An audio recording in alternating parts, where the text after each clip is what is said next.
Welcome to LA Currents. I'm Saida Pagan. Exposition Park in South Los Angeles may be seeing some major changes soon. It's all part of the Streetscape Improvement Project along Martin Luther King Boulevard. And with us to talk about these changes is Council Member Curren Price of the New Ninth and Holly Harper of the LA City Planning Department. Thank you both for joining us. Thank you for having us, Saida. Council Member, tell us about this project. Give us an overview. What is the strategy? What's going to happen? Well, first of all, the Expo Park, EXPO Square is an exciting part of our city and something that I have a real personal connection with.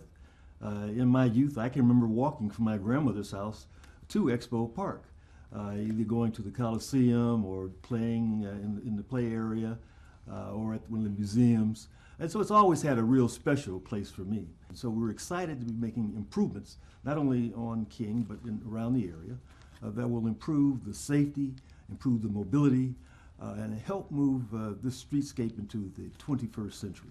Remind us of the different iconic locations that are in that area.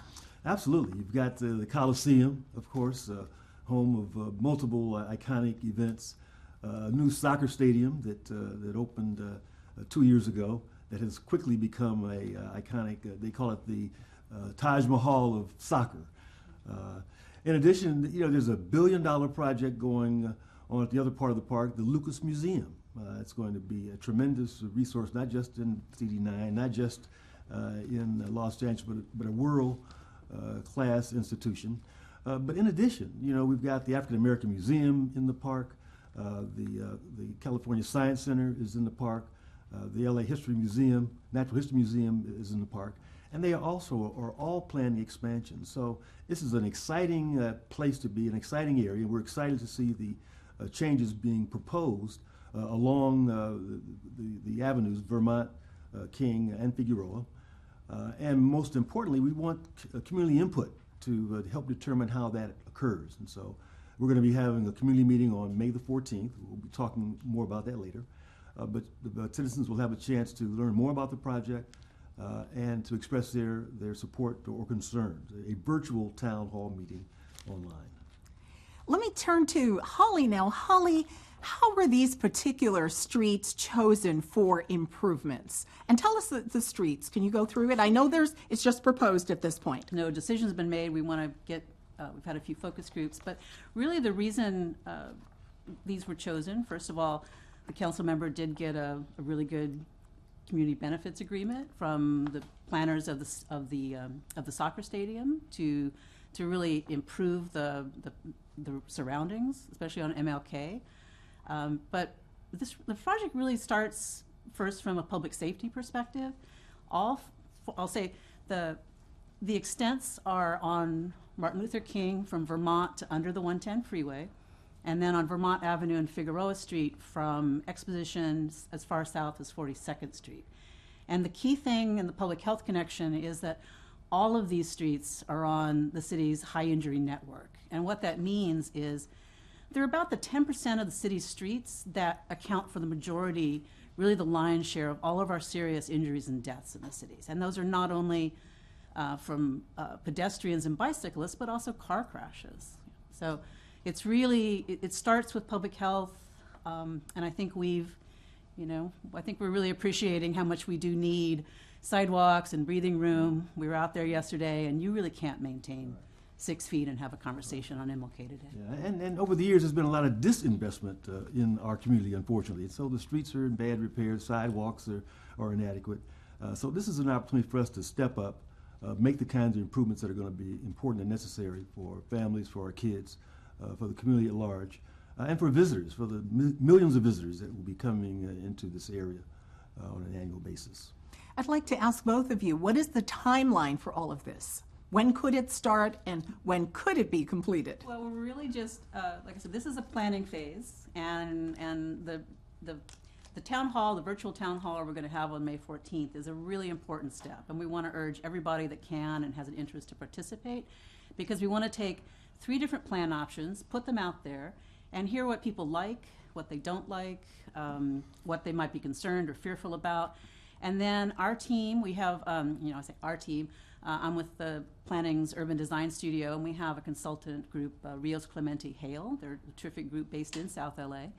And we will take all of that input from the meeting. We're planning on presenting at least 3 different, high, medium, and low options for Martin Luther King Boulevard itself. And then in the weeks going into June and probably the middle of summer, the team will be working with us, working with Councilmember Price and his planning staff, with all of the applicable city departments. You got streets, you got DOT, you got engineering, even lighting, and then distill all of those 3 options really into one preferred option. And again, we'll be coming back into the community then when we have, again, to get input on that. But this is a really important process because we do not have funding today. That community benefits agreement did fund this initial planning work, but we're going to need to take some of the matching funds we have from the Vision Zero, from Metro's active transportation program, and we're going to do additional funding applications probably from state programs like active transportation. So all of those types of funding sources are not only evidence-based, meaning we have a lot of crashes, we have improvements that can reduce deaths and injuries, but have substantial community engagement. So we're not sitting here just dreaming this up. So it will be a long process. Those grants take a while.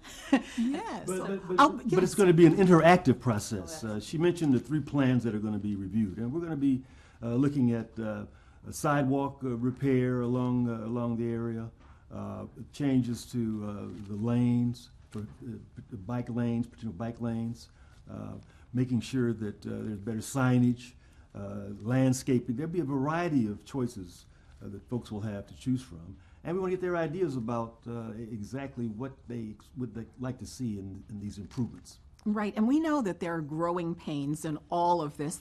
It's a long process. And I know one of the plans that I've heard about calls for fewer traffic lanes and more sidewalk space. Sounds great. How do you think that's going to be received? I'll ask both of you, but I'll begin. I think that's part of the process. We certainly want to explain the benefits. People already understand that the sidewalks are too narrow, but the opportunity to have wider sidewalks, perhaps a protected bike lane, better landscaping,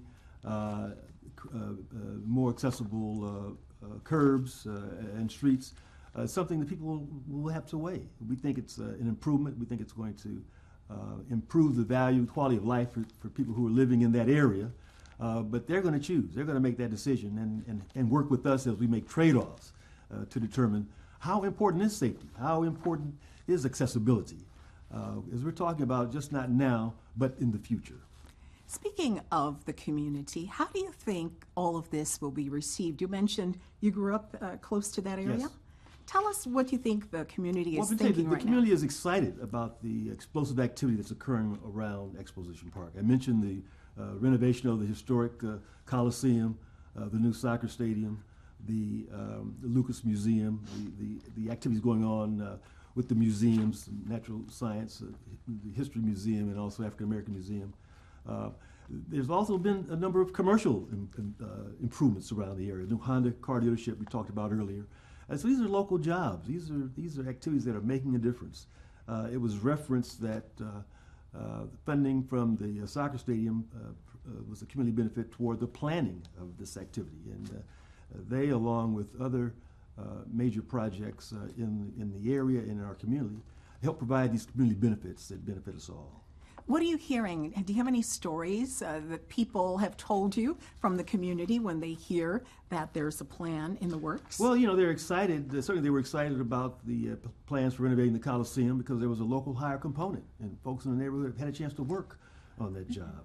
They were excited about the soccer stadium project because they had a chance to work and to be employed on that job. And so there's lots of excitement certainly about the landscaping improvements, safety improvements that we're going to be making on King Boulevard. It's an historic street, and many people feel that this area has been neglected over the years, and so they're excited about the improvements. And so that's why we're excited about making sure that they have a chance to chime in, express their point of view, express their opinions, on the plans that are being proposed. And I know that it's all up to the community, but have you seen anything in particular that you personally would like to see done in that area that you feel that the community would be in agreement Well, with? you know, I think we all would like to see wider sidewalks, a little greater accessibility. The idea of bike lanes in that area, I think, make a lot of sense. We want to be able to provide for that kind of mobility. We think it's going to enhance the economic development it already has in the area. And so we're excited about the chance to really build upon this success. And we know that, as I said, with the involvement of the public, this will be a project that's going to move forward, even in a tight budget time. We know we're going to be competing for dollars, scarce dollars, with other projects around. But as I said, this is the kind of project reflecting the public and private investment that's being made, and relating to the community, providing jobs and business opportunities as well. Now, I know both of you have spoken about the budget, so let's get a little more detail. Tell us about the budget for a project such as this, Holly. Oh, well, there really isn't a budget now, because like we say, we've got these three options, and we really don't have any decisions. But we've talked to various people, right? We've talked to some of the committees, the land use and policy committees of the local neighborhood councils.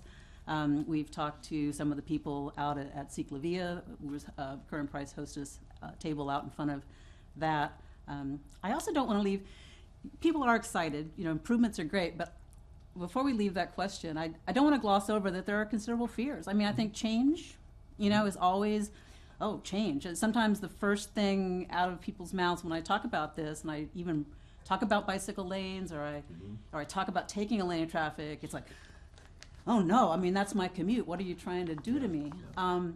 But I would go back to the fact that it really is evidence-based. Our people did a week way before this whole current changed circumstance last fall, after the schools were in session and when 3 games took place, a week of traffic counts out there. And what it revealed is that, as you can imagine, this is the worst block of Martin Luther King in terms of congestion, right? It's right, the on and off ramps of the 110 are right there. And we were actually surprised, but we wanted to do our due diligence to see if taking a lane was possible. And that week of traffic counts was really revealing that really only for a brief part of the morning commute, and especially in the evening commute, does it exceed the capacity that we would have even with taking Martin Luther King from 6 lanes down to 4 and keeping the center traffic. And we were blown away by that. Yes. Well, you know, and it reflects, I think, the change in mobility, you know, the personal mobility. People are ride sharing more than they did. They're biking, they're scootering. Yeah. You know, we've got the EXPO line is right behind the park on Exposition. And so these multimodal opportunities are really becoming, I think, evident, and that's, I think, part of the excitement of trying to plan for the future. How do we take these changes into account in the infrastructure, or will we? And so that's the discussion we're going to be having. There's going to be an opportunity for citizens to participate in a survey before and after. And if they've got some questions, we're encouraging them to send those questions in to our district office in advance of the May 14th virtual town hall meeting. Are you able to give us, I know you gave us a little bit of it, but can you give us the 3 plans, or a little bit of the 3 plans, or do you want to wait until the public hears it all? Well, one, the low option is really we don't touch the geometry of the street, right? We don't move the curbs. And, well, you know, the opportunities are less rich then, but we'll definitely do some of the sidewalk repair. Right now, especially MLK in places, it's barely accessible for people with you know, walkers or strollers or wheelchairs. Gets very tight. We know we love our Canary Island pine trees, and none of the options are those being touched. Matter of fact, we want to add some trees. Right? Oh yeah, well see, that's the thing. Like right now, it's kind of maxed out. There's no more room for more shade, especially on MLK. On Fig in Vermont, we might be able to come in and interplant some shade trees in between the palm trees. Mm-hmm. But you know, MLK, the shade we've got is the shade we're going to get if we don't move the curb. Then taking 1 lane of traffic would allow us to, instead of the little 5-foot sidewalks, 5 and 6 foot sidewalks that really narrow down, we'd be able to add 11 feet. So suddenly we have a really generous sidewalk that can add probably some additional landscaping, probably not additional trees with one lane of traffic removed, but definitely things like, we've heard concerns about the scooters. And MLK today, people have to understand, there is not 1 inch to even paint a bike lane. So there's no place for those scooters to go. People say, oh, ban the scooters. Well, I think they're here to stay, and there's other micromobility options we can't even visualize. Who visualized the scooters 3 or 4 years ago, right? Right. And And part of the master plan for Expo Park has the parking lots there on King being converted to park lands, park space, as the conversion was for the Lucas Museum. And so it's possible when you envision that whole area becomes all of a sudden becomes a green belt that didn't exist. It doesn't exist today. But with the improvements being planned along King and then subsequent improvements in the park, it's going to really create an oasis that, as I said, will be a legacy location for another 100 years. So that's plan number 2 and plan number 3, correct? well, I think the master plan in the Exposition Park is going to happen. That's going to happen anyway. That's state land. Okay. But I think we have to think about that in context. I think even in the smallest, like, don't move the lanes, what that's going to do, instead of a parking lot behind a steel fence with the butt ends of buses that we see today that welcome people from MLK, it's going to be this wide festival lawn, and it's going to become, it's great, but in some sense it's going to become an attractive nuisance, right? People are going to want to dash across 6 lanes of traffic to get there. So we definitely, I think, even in the minimal don't touch the curb line, we'll probably want to strategically do some sort of pedestrian signal or refuge median. That's a very broad, fast street right now. So we want to make it safe for those people, so they don't have to walk a half mile around to get to where they want to go. Councilmember Price, you were talking before about jobs coming into the area. So let's talk a little bit more about the economic impact of that area. Could you give us some more details? Well, certainly the improvements, the street improvements, make it a more desirable location. We've seen the Honda car dealership coming in on King. There have been at least 2 hotel projects, a senior housing project, affordable housing project on Figueroa there.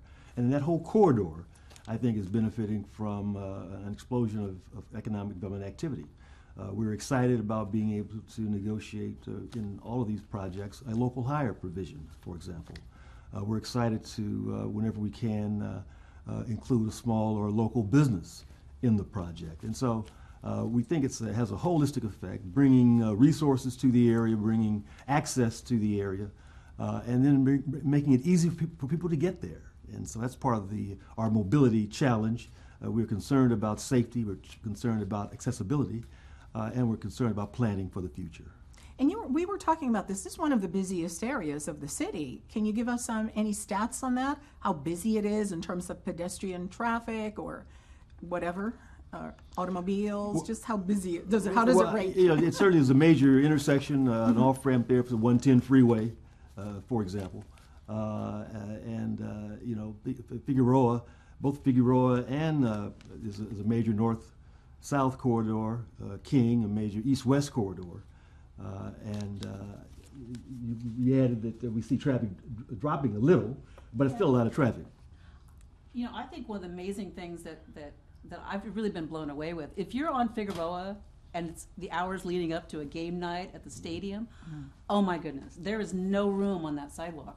And in fact, all the scooter traffic and the bicycle traffic and the rollerblades and the skateboards, they're essentially taking over at least half of that first lane, because there's just, it's like an expressway of pedestrian activity. I just love that, and I was, surprised and happy to see that. One thing I'd like to find out is about the process. You mentioned about the community meetings. I'm assuming they will be virtual. Yes, they will be. Can you give us some details about that? Well, the meeting is scheduled for May the 14th. We're encouraging neighbors, friends to tune in. There'll be a full discussion of the project with visuals, an opportunity for people to ask questions. And we want to make sure that even in this health crisis we're in, that we're still able to move forward, getting the input, the valued input from citizens on a project of this scope and of this nature.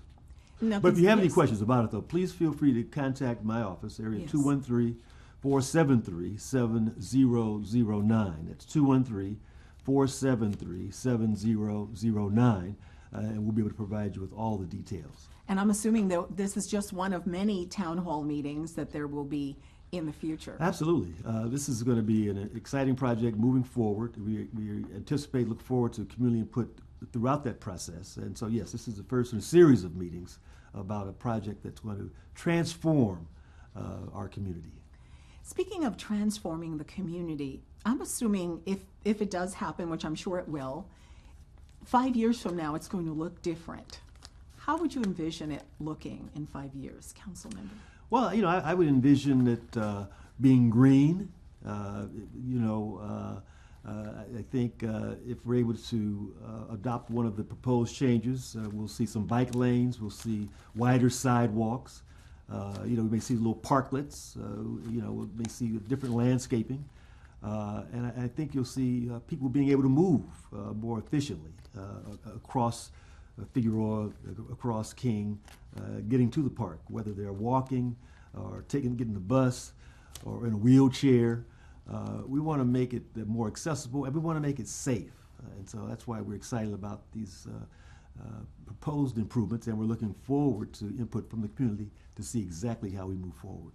Is there anything that we know for sure, Holly? I know that we have these wonderful ideas that I'm sure are going to happen, but is there anything for sure is going to happen in that area? I think we already do have some funding potentially from the sales tax that we all taxed ourselves. I think in 2016, Measure A, Metro distributes some of those monies back to the city, and so our cities have some of those monies to just use discretion at their own discretion, not as part of a competitive grant. And this stretch of Martin Luther King has already been identified as part of that Vision Zero planning. And so I think at a minimum we'll get some light touch kind of safety improvements. We'll definitely, I think, be able to tap into some of the, as part of that, just making it fully accessible, even if we don't change any physical configuration. Mm-hmm. And, Yes. and whatever the level of improvements are along King, it's going to be a big deal. This is a big deal. This is a historic corridor fronting an historic park resource in our community. And the chance to really influence how this stretch of area is going to look over the next several years is exciting, especially when we see the developments that are occurring around it. And so we want to make sure that it is a part of it. What do you think this will mean for future generations? I know these comments is a little bit of on the fear of the unknown is that, well, I don't see anybody riding any bikes. Right. Like, why are we going to take space from cars when I don't see anybody riding any bikes? Well, one thing is it's not safe. There's no space except on the sidewalk, essentially on MLK. And it needs to be part of a regional network. And so the council member's district is also a definite improvement that's going forward are the safety improvements on Avalon Boulevard, from 51st down to Manchester. And so this begins to sort of tie these things into a regional network where people can really get beyond just the local store by using their bike. And there was a reason why Martin Luther King was identified on, kind of the highest level improvement we have on our bicycle network planning, because you can picture our streets, you can picture our city, and there's not a lot of strong east-west connections, especially from South LA. Correct. I mean, there really aren't a lot of options that can get you all the way from Southeast LA to the ocean, and this could be huge. We're looking at the city 50 years from now. And so what will the kids in high school today need to get to their jobs, to get to their community college, to get to what they need to get to in their community? Council member, in our final minutes here, what's your vision for future generations? Well, again, we're just excited about the opportunity to lay the groundwork, really, for a network of intermodal transportation, the likes of which we just haven't seen before. And I'm excited about the opportunity for King and Figueroa really being the center of that activity. Excited about the chance to bring bike lanes in, if that's what the citizens want, wider sidewalks, and to integrate it really. While we're excited about the improvements that will impact businesses and the park, we're also concerned about how it's going to impact the citizens who live right around it. And so this is an opportunity for them to express their ideas, express their concerns. We're inviting everyone to take part in the virtual town hall on May the 14th, and we look forward to their input. Well, it sounds like an exciting project, and I want to wish you the very best of luck. Councilmember Curren Price of the new Ninth and Harley Harper of the LA City Planning Department. Thank you so much for having me.